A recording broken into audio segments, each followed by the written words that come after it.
the Generic Geriatric Cyclist 2022.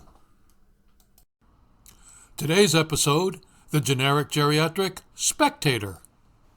Hello and welcome. I'm John Smith, the Generic Geriatric Cyclist. I usually do one episode a week on this channel, but this is an extra bonus edition in honor of Gran Fondo, New York.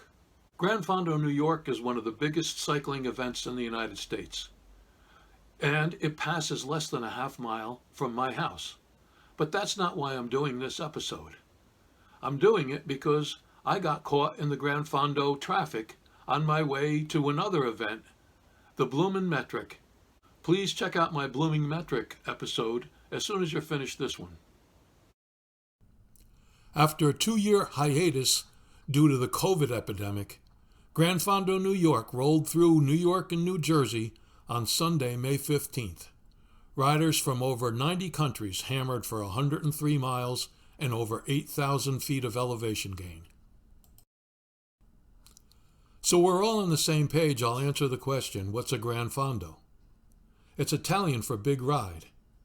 It's not a typical bicycle race like the European Grand Tours, but it's an event where you are timed and ranked, much like they do in 10K foot races. Gran Fondo, New York is a series of international races that culminates in Gran Fondo, New York National Championships that's held in New York City every April. About 5,000 people do the 103-mile Gran Fondo, or the first half of the route, the Medio Fondo. Elite riders average 25 miles per hour and finish in just over 4 hours.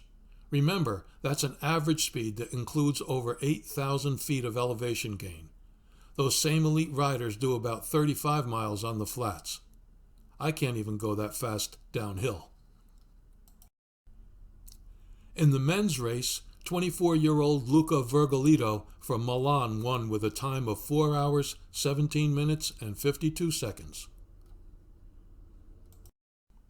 Samantha Arnaudo took the women's race when she crossed the finish line in 4 hours, 42 minutes, and 42 seconds.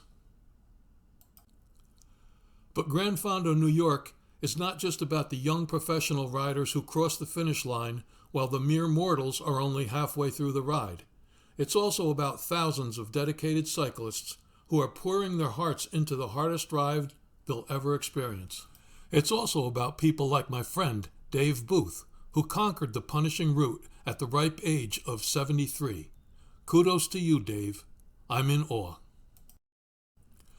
So now I'm going to play some footage of the event taken from inside my traffic-jammed car.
So long and thanks for watching.